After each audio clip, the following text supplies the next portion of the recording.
older than Gonzales. All right, this one's scheduled for 6. Christina Poncher and Manny Robles here with you. Second fight of the night as we inch closer to our main event, Suski versus Kavalauskas. Anthony Chavez in the black and white trunks and Adan Gonzales in the red and black trunks. And this is a little bit of a clash of styles. As you mentioned earlier, Manny, Anthony Chavez, very much a boxer, wants to outbox him, stay relaxed, works around the outside. And Gonzales, although he can be a bit of a counterpuncher, is known for more punch output and pushing the action as he drops Gonzales in round 1. Excuse me, Chavez in round 1. And I was, hey, here you go. And I was just about to mention that to you. Chavez is a good boxer, but he carries his left hand down low. And look, Adan Gonzales just made him pay for that with that right hand over the top, being the aggressor. Sure did. Good start for Adan Gonzales. And I was just saying clash of styles where he's going to come forward and be more aggressive, and right on the money, gets the knockdown. Yes, indeed. Landed that right hand right on the chin, flush on the chin. Anthony Chavez is 8-1 with 3 knockouts. The only loss, as you mentioned, in his last fight against Alim Jumakhanov, who is fighting later on this evening. Yes, Anthony Chavez is someone I'm a little bit familiar with. We were scheduled, one of my boxers, Chris Zavala, was scheduled to fight Anthony Chavez several weeks ago, and had to pull out at the last minute, unfortunately. Unfortunately for Chris Zavala. And I talked to Chavez about that. He said, you know, Top Rank was great about telling me that they would get me back on the card. And my trainer, Henry Ramirez, just told me, you know, stay in the gym and stay ready because we will get a call soon. And he did. And he, in fact, got an extra 2 weeks of training in, which made for a nice 6-week training camp for this fight against Chavez. Yes, fighters Gonzales, fight. Yep. Fighters fight. Fighters want to fight. They want to stay in the ring. And Anthony Chavez is proving that tonight. But like I said, Adan Gonzales, his record doesn't show it, but he's game. He's a game fighter. Hey, to beat Robesi Ramirez, a gold medalist, Cuban Olympian, that's, man, you add that to your resume, that's gonna give you a lot of confidence. Although he lost to him in a rematch, but nonetheless. A feather in the cap for Gonzales that he will continue to carry with him throughout his pro career, and I'm sure he said he would like to run that back one more time. He said it's 1-1. Why not even that out? But I think Robesi Ramirez is on to what he says is bigger and better things at this point.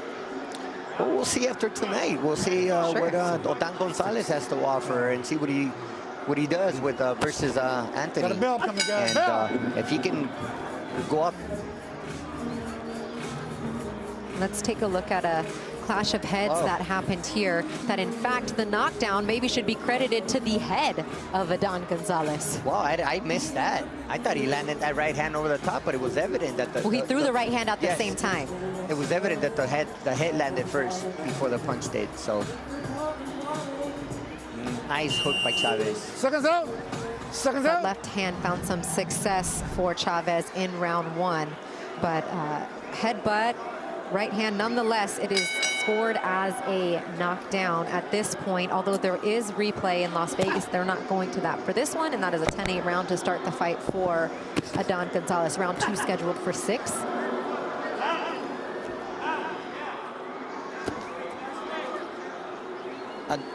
Anthony Chavez keeping his composure after the knockdown. You just got to let it ride. It is what it is. It's a 6-round fight. Tricky little left hand for Adan Gonzales. Snuck its way in there. Stop. You're good. You're good. Adan Gonzales is determined to get inside, determined to work inside. And there we go again with the left hook, with the lead left hook.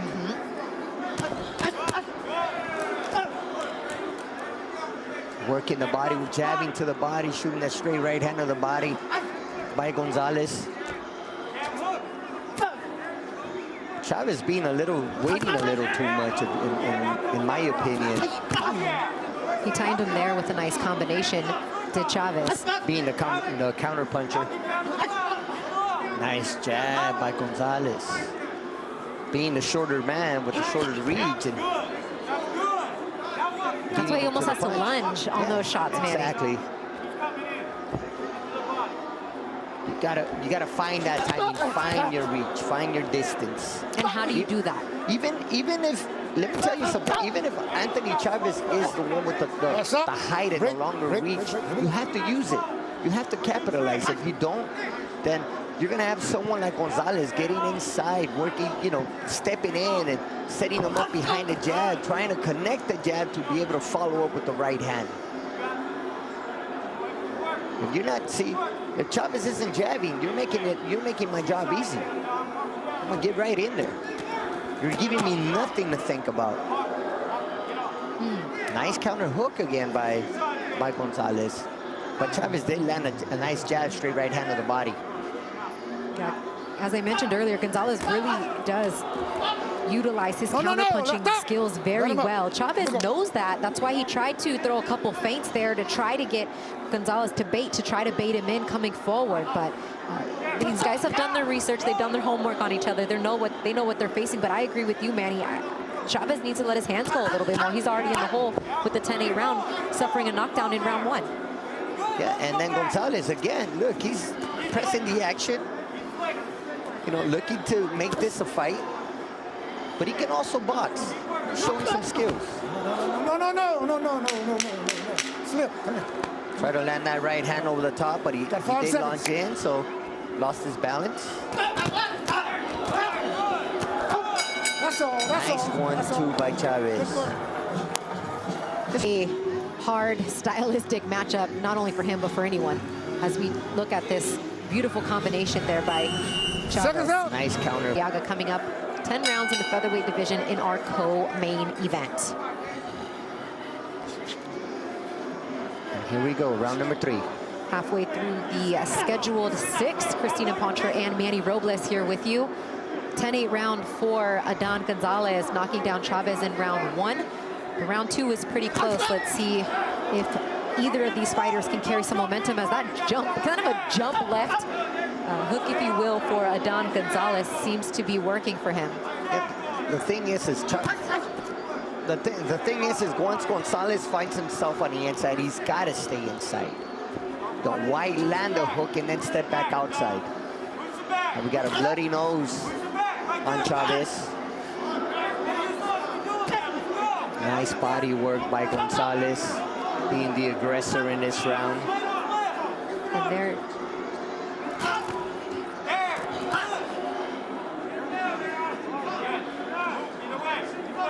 And we're just getting word from our producer, Marty Corwin, that in fact it was ruled a knockdown. The commission looked over it. The headbutt is ruled a knockdown there in round 1, even though it was the head and then the punch. So just to confirm with you all that they did take a look at it, and indeed a knockdown to the credit of Gonzales. Reminded me of the fight last week with Jamal Herring and Oquendo. Oh, but that's like headbutt galore. We've just seen one so far in this, and we'll get to more on that later. Still a lot to talk about from the Herring Oquendo fight from last week. What a kind of debacle that was at the end of that fight. Sure was. Unexpected. Most definitely. I don't understand why Gonzales doesn't stay inside. He manages to get inside, land a big shot, and then steps back out. Why not stay inside? You know, you got to, you know, Chavez with the longer reach and height. Why would you give that away? You know, you got to stay inside. You got to release those combinations, and maybe step and turn, but not step straight out like he's doing so now. Because if he does that, then Chavez has the opportunity to catch him with a jab or a straight right hand as he's coming out. Ooh, there's the knockdown. And that is going to even the score here as far as the knockdowns are concerned. The ropes held Adan Gonzales up. Stop again. And that's precisely what I was just referring to, how Gonzales is pulling straight back. And he, you know, Chavez caught him with that left hook, right hand, and put him on the ground. And now it's all even. We'll take a couple looks at that. Just 10 seconds to go here in round 3. Both fighters have exchanged knockdowns. A little bit of everything here so far. Very close round 2 that could have gone either way. Nice left hook there by Chavez. Might have stepped on his foot, perhaps. Might have tripped over his foot. Caught him off balance, pulling straight back out, and He said, whoa, I did not see that coming. The ropes, I think that's a great piece of advice there. absolutely, I agree. Change up the timing. You know, he's not a one-dimensional fighter, Chavez is, so he can fight on the inside, fight on the outside, change up the timing, set him up behind the jab, step in and out, and let your combinations flow. Henry Ramirez in the corner of Anthony Chavez, very well known in the Southern California boxing world, if not the entire boxing world, and he's training out of Highlanders Boxing Club out of San Bernardino, California. And you know, Henry Ramirez trained the likes of Josecito Lopez and Chris Arreola, and then that's lent to some great sparring for Chavez. He's sparred with Jojo Diaz, Oscar Negrete, Leo Santa Cruz in the past, so some good work that they've gotten there together, this team that have been together since his pro debut 9 fights ago. Definitely, Henry Ramirez is someone we all respect greatly in the sport of boxing. I mean, this fight's up for grabs right now. It's for the taking. Both fighters getting knockdowns. Round 2 is very close. Just a 6-round fight. I mean, a slight shift in momentum for either guy can make a big difference here. Definitely. Chavez's confidence level just rose by a lot. He just caught, you know, Gonzales stepping in with the left hook, gave him a taste of his own medicine. Yeah, it's been the left hook for Adan Gonzales we've been talking about all night. And in fact, that was the punch that dropped him in round 3. There's the heads once again slightly coming together there. Yes, and then Gonzales, I don't quite understand why he's backing up from Chavez. His job is to stay inside. His job is to stay, you know, look for the inside fight, being the shorter man with the shorter reach. And then Chavez is simply, you know, dictating the tempo and working behind the jab and controlling that distance. Let him go, there you go. I believe the fight has shifted to Chavez's way. Yeah, ever since he got a little bit of taste of that, of his own blood from his nose, I feel like he's turned it on. He got the knockdown, and he's having some good success through the first 2 minutes here of round 4. This is funny, but I still don't agree with Chavez dropping that left hand. That's how he got caught with the headbutt and then the right hand.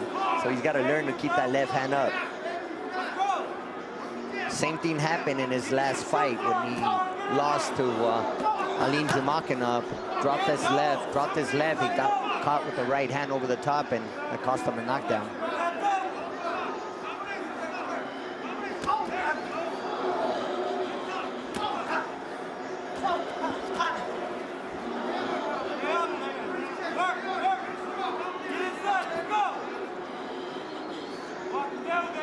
Chavez definitely has control of the situation now, controlling the tempo, controlling the center of the ring. He's owning the ring. You can see that. You can see that in Chavez.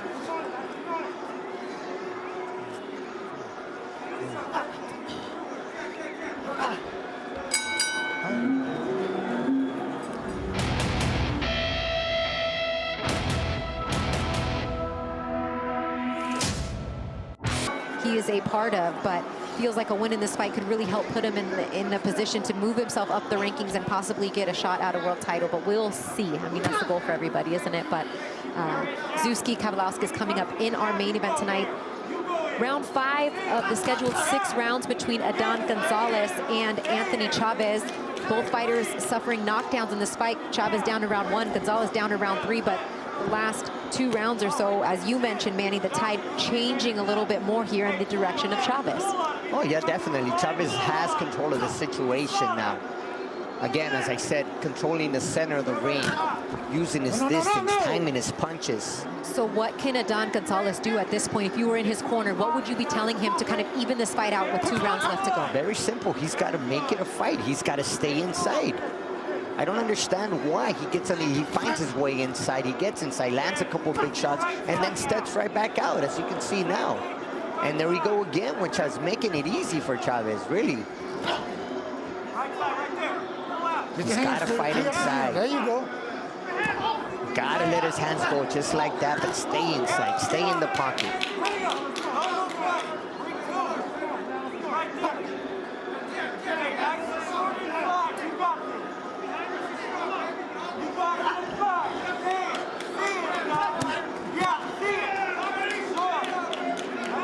Are you okay with the punch output from Chavez?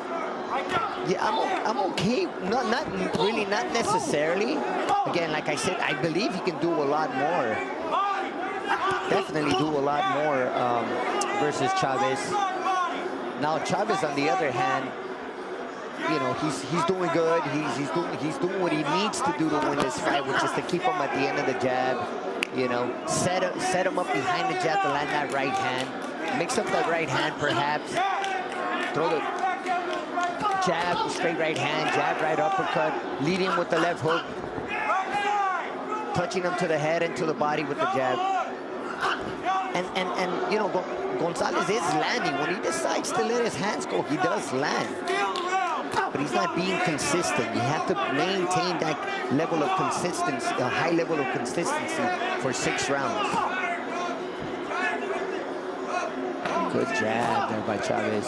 But come up with something else right behind it. Double it up on the jab. Throw the right hand. Keep Gonzales guessing. Yes, I believe he's trying to be the counter puncher, as we can see now. He's setting him up behind the jab and waiting for Gonzales to step in and possibly come back with the right hand, a straight right hand or a right uppercut. Maybe perhaps that's the reason why Chavez isn't stepping in, because he keeps getting countered every time. Got a bell, guys. Got a bell. Got a bell. Hell! Caused a knockdown of Chavez and has now ruled that ahead, but no knockdown. Okay? And I believe that's the right call, in my opinion. So he is notifying both corners that round 1 no longer a 10-8 round for Gonzales. It was a headbutt. He needs to make that point. Listen, bro.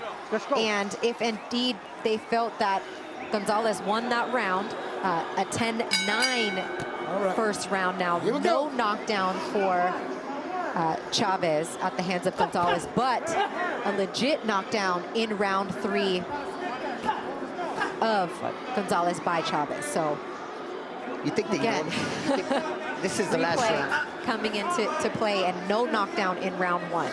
This is the last round now. Do you think they know that in the corners now? You think Gonzales is now should be in desperate mode, and because now, evidently, you know, after Chavez scoring that knockdown, now you can perhaps think that, hey, listen, maybe now I'm losing the fight. Now I got to step it up. Well, you would think so. Either way, I would think that the direction would be the same, because this has been, some of these rounds have been close. Knockdown or no knockdown, I think Gonzales' corner, the direction should be the same. He needs to go for broke here and try to get himself the fight, regardless of that being a 10-8 round, or now not a 10-8 round from round 1. Well, this Adan Gonzales is definitely not the same Adan Gonzales I saw that defeated Robeisy Ramirez and gave him his first loss. I was expecting to see a different type of fighter, to be quite honest with you. I think he started well, though. I think the first couple of rounds he did well, but after the knockdown from Chavez in round 3, he's kind of been in control of the fight since then. On the other hand, Chavez, look, he didn't know up until a couple of minutes ago that the knockdown was erased, but look, he kept his calm, he kept his composure after getting knocked down, and then he scored a knockdown himself. So that shows a lot of composure from a fighter such as Chavez.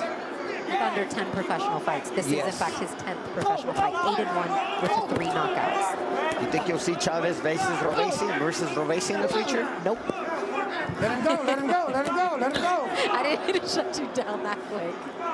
You never know, but I think Adan Gonzales, I think Robeisy is on a little bit more of a fast track. I could be wrong, but I think they want to move him kind of quickly because of the extensive amateur career that he had. Correct, and a different weight class as well. This being a 130, and I believe Robeisy is a 122, 126. Okay. Yeah.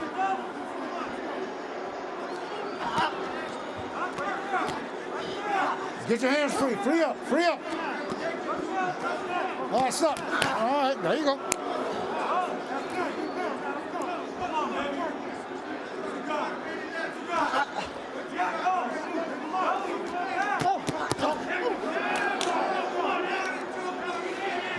Both guys are landing. Both guys are landing some heavy leather in this round. And now some blood from Gonzales, who kind of senses a little bit of desperation here in the last minute of this fight, as he throws a ton of combinations to try try to get him a decision here in this one. A good little scrap, a little bit of drama, a headbutt, knockdown, now no knockdown. This only happens in the bubble, by the way. Seriously. Yes! No, over there.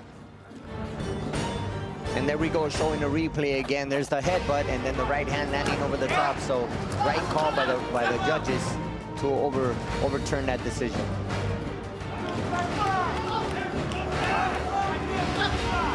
Again, Gonzales being the more aggressive fighter in the beginning, but then again, Chavez scored that knockdown and was able to turn things around. Got nice left hand. After 6 rounds here inside the MGM Grand, we go to the judges' scorecards for the official decision. All 3 judges have the bout 58-55. For your winner by unanimous decision, Anthony Chavez!